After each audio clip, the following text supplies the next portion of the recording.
Well, good evening, my fellow Mussy Bussies. Welcome back to Strongman Personal Finance. In this video, which happens to be a sponsored video, where somebody paid me $50 to talk about whatever they wanted, and you can do that too. See the pinned comment, give me your money.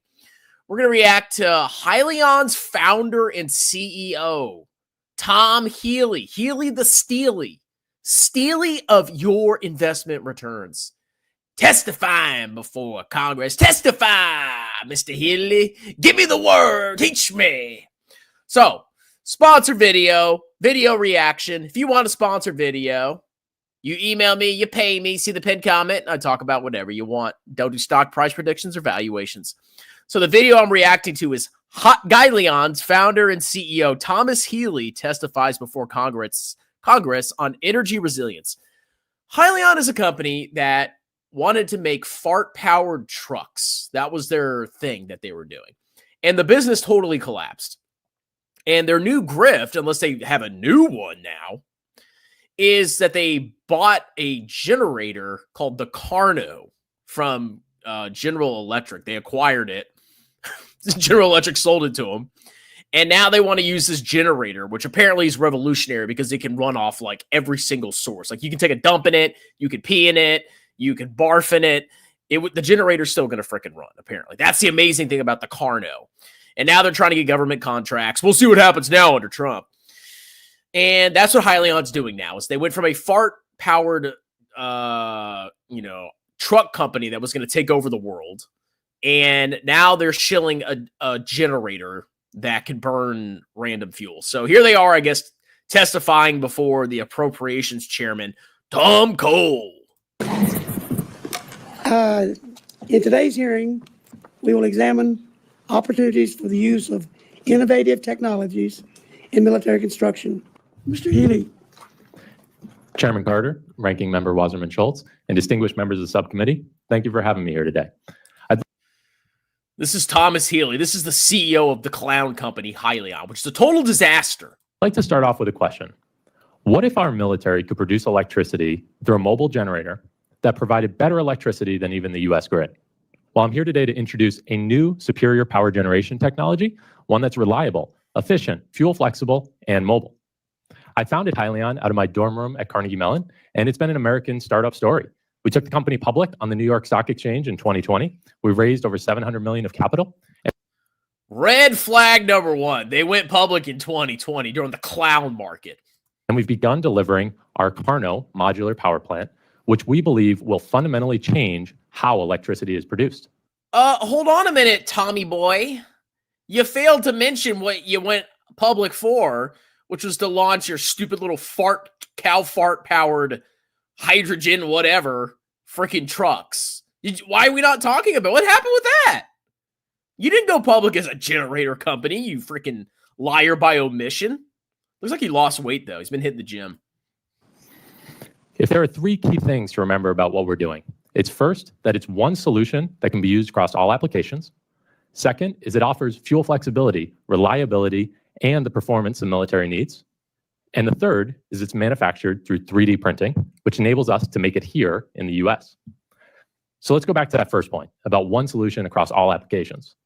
What if military vessels, autonomous vessels, what if bases, what if vehicles could all use the same power generation solution, leveraging the same parts and the same service across all applications?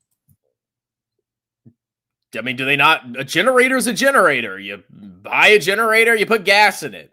Okay, why do I need to have a generator that can convert my piss into fuel too? The Carno generator is designed to be scalable as well, starting with a 200 kilowatt base unit that then can be stacked together to deliver multi-megawatts for military bases. That base unit, just for reference, is about the size of a bed of a pickup truck, so it's extremely compact. This vision is already becoming a reality.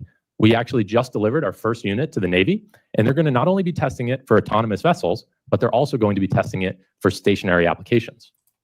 Oh, let's invest in a company that's in the freaking testing phase. Do they even have revenue?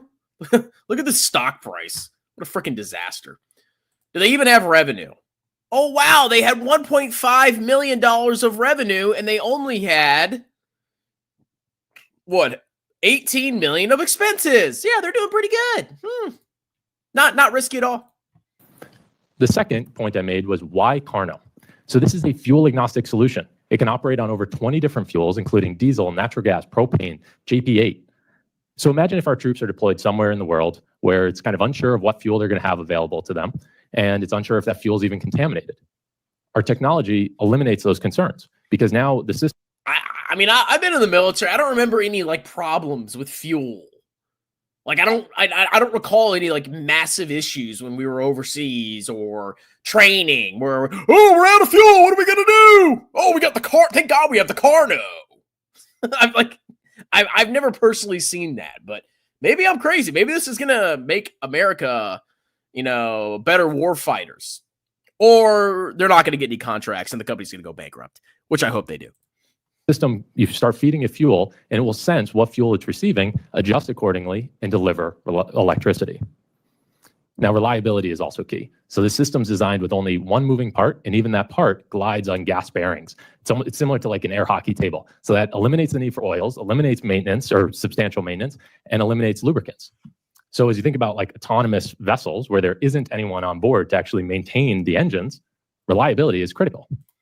Why did GE sell it to you then if it's so revolutionary? Tommy boy, you're just trying to get your grift to last as long as possible. How much are you paying yourself in a salary from your unprofitable business? Additionally, we want to look at efficiency. So the Carno generator, when you compare it to the grid is about 36% efficient. So, your standard wall outlet. The Carno generator will be able to deliver efficiencies up to 50%. That means that we're going to use less fuel to make the same amount of power. Now, it does all these things while also having a very low noise profile. It's similar noise level to like an air conditioning unit. And it also has a low heat profile, meaning the system is less detectable. Any one of these advantages alone could convince you to move away from diesel generators, but we've been able to package all of this into one solution, our Carno generator. So the question comes up of like, well, why hasn't this been done before?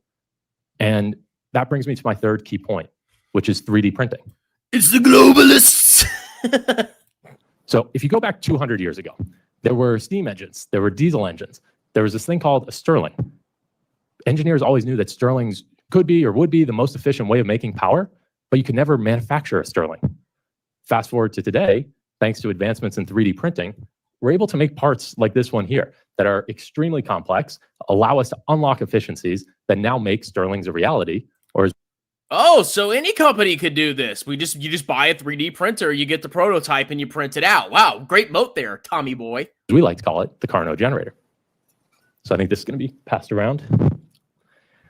So I want to be transparent with where we are in this process. As I shared, we just delivered our first unit to the Navy, and we have other early adopter customer units planned through the middle of this year.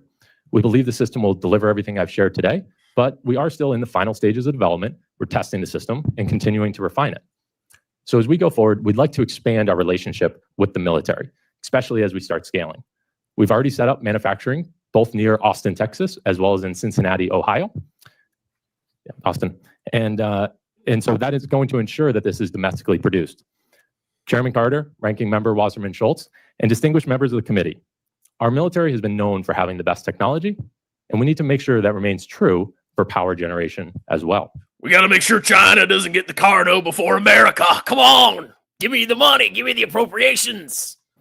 With Hyliion's Carno power plant, we're delivering the three key things that are important.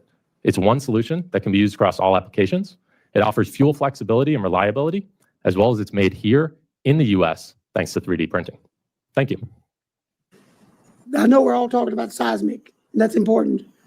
But what about the various heat levels we would now, would it be what you're making be viable in Alaska or in the Arctic, as well as where I live in Texas, where it's hot? All right, that man does not sound healthy. He should probably retire. That's a good question. I like, as you've talked about what you're doing, are you looking into those things? Because I think that's very important. Just going back to your last question of the reliability of 3D printing. So that part I shared was made through 3D metal additive. Chances are, if you flew to DC, greater than 50% chance the plane you were flying on was powered off of additive parts. So this has already been approved by the FAA. It's being used regularly. So additive is real. It's happening. It's being leveraged today. In terms of the ability to operate in different environments, that part that got passed around is made out of cobalt chromium, one of the most resistant metals to heat and cold as well. And so our system is designed to be able to operate in the extreme cold, like negative 40°C, as well as north of 40°C, right? So that means it can go to Alaska, it can go to Texas, and actually one of the unique things is it actually likes the cold. It actually performs better in the cold. So we're actually looking forward to a Navy deployment that is going to be going to Alaska. Mr. Healy, I am really, thank you, Mr. Healy. I am really intrigued by your development. He bought it from GE, Mr. Rutherford. One of the things that I'm really concerned about for America's defense is, these electromagnetic pulses. And is your generator protected from those EMPs, or can it be? Yeah, thank you, Congressman. Today, it is not protected from EMP attacks, but what I will share is through our journey, we've been working with the Navy, and the Navy has continued to give us military specs that we need to be able to meet, and then our engineering team goes and achieves those. A perfect example is Navy is going to run on diesel fuel. They wanted to be able to run on up to 20% contaminated with salt water diesel fuel. So then we go and we engineer the system to be able to do that. So that's something if the military is interested in, we'd be happy to explore. That is pretty amazing, actually. One of the questions I have, and it's probably more for Mr. Healy and Mr. Richardson, is can you talk a little bit about the challenges that you face with actually getting into the DoD and utilizing these new innovative technologies? The process for engagement, is it challenging for you all to actually enter the marketplace to be able to sell your product? We were fortunate that our relationship with the Navy actually began when this technology was still within GE. Oh, thanks for finally saying that, Healy boy. Can we talk about your hydrogen trucks too? I need to buy a Carno, the rights to a Carno, and then I can go public, raise $700 million, pay myself $1 million salary a year, and then enrich myself while my company goes bankrupt. Obviously, GE has a massive relationship with the military, and then that contract moved over, and then we've subsequently been able to win additional contracts with the Navy going forward.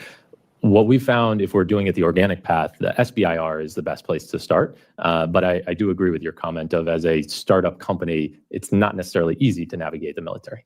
Mr. Healy, thank you for your presentation. I was not familiar with what you're doing, and I'd love to learn more. I'd love to get a deeper dive on it. Sounds like you've figured out the better and the faster at scale. Will this be cheaper? Seems like it would be, just with all the problems it solves.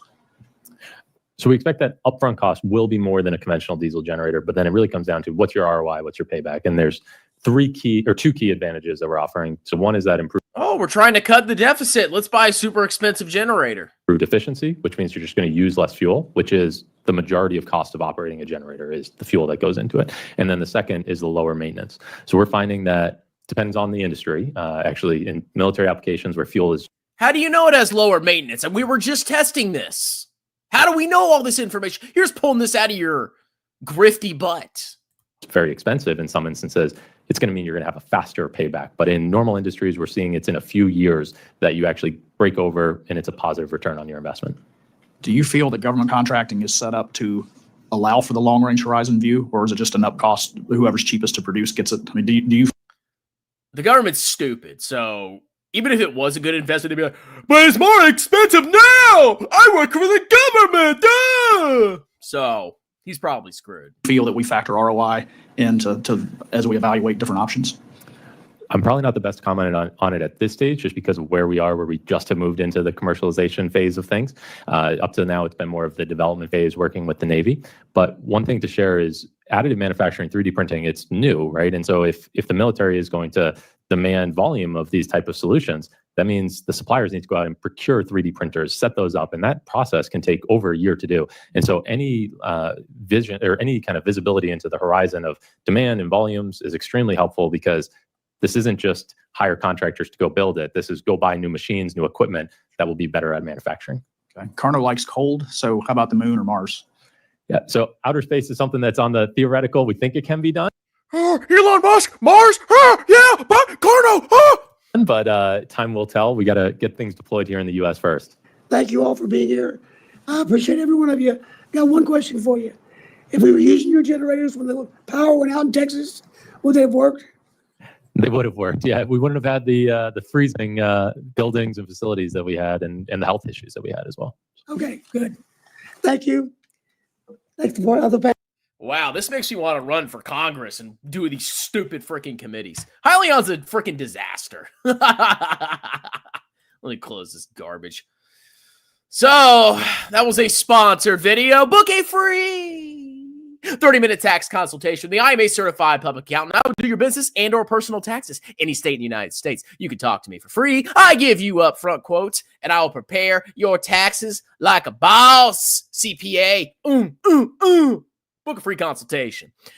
So like I said, that was a sponsored video. And if you want me to do a sponsored video, you're going to click the pinned comment or the link below and send me money. What's wrong with the company trying? I'm just trying to do better, bro. I'm just trying to do better, bro. I'm trying to improve myself, bro. Oh, I just bought Tattoo Chef and went to 0. It's just a mistake, bro. He decided to go upscale and wear. I know, I'm wearing a shirt today. Sounds like it. Dude, Hyliion is... I've been tracking this stupid stock. I went into a Hyliion Discord and they banned me because I was trying to like debate them. Bunch of bussies. This was like a cult stock. It was a fart truck company, failed completely, and now they're just trying to live off what remaining cash they have while they burn it every single quarter. And they're going all in this Carno clownerator. So if the government doesn't start paying for the Carno, they're cooked. Yeah, Healy's a little soy. I don't like him. What would change your mind about Bitcoin, not crypto? Absolutely nothing. There's literally nothing. Yeah, oh, they have a contract. Let me put my entire portfolio in it. Yeah, he's very professional. I would hate to be a CEO. Oh, my God. Or like, I don't want to wear suits. I don't want to be professional. I want to be a clown. Okay, I would hate to be Tom Healy. Or any of those senators or whatever those freaking people were, congressmen that were on that committee. Those green companies are just sound like a grift to reward leftist company. Yeah, and just think Trump is like anti-green. Come on, people.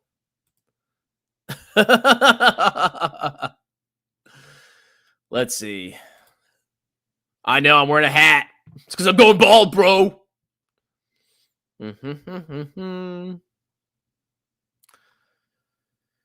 Let's see. I'm trying to find some comments.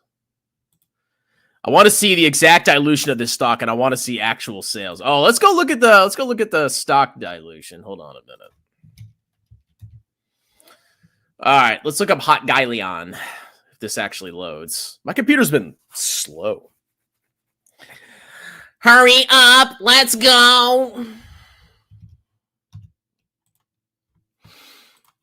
All right, let's look at the revenue. Wow, their revenue is vertical. So they had 4 quarters of no revenue, and they had 1.5 million of revenue. Their trailing revenue is, 1.51 million, and their trailing expenses are 62 million. 62 million of expenses, 1.5 million of revenue. But, they have investment income from the cash on their balance sheet. Wow. All right, where's the stock dilution? Okay, so most of their capital raise was in the clown market 2020, and they've basically been living off the cash, basically. So, yeah, lots of capital raises to stay afloat. Look at that operating margin. Only negative 4,061%. Is this hard, people? Okay, in the last 12 months, they burned $56 million of cash in operations and $16 million in capital expenditures for almost over $70 million of cash burned. Let's look at the cash on their balance sheet. Oh, okay. I was like, damn, that's it. They're cooked. So this is their cash and cash equivalents. You can see what's happening to the cash and cash equivalents.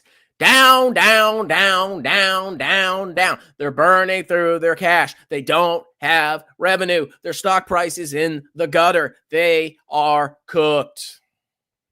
It's inevitable. It's inevitable.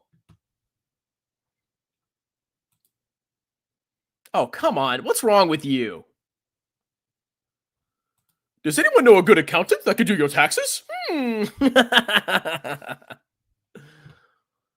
Let's see. You've lost weight. Hope you're not doing. No, actually, I haven't been able to lift in a couple months because I have like a elbow injury. So I've just been doing cardio. So yeah, I think I've lost muscle basically, and I've been doing more cardio. So I don't trust Ozempic. We'll see. Thanks for doing my taxes 2 years. That's right. Yeah. That's a good client. You want to be my client? Book a free consultation with me. Have you been audited? All right, boys. Well, that's a sponsored video. You can have a sponsored video, but you got to pay me. And you can book a free 30-minute tax consultation. Let me do your freaking taxes. Just submit to me.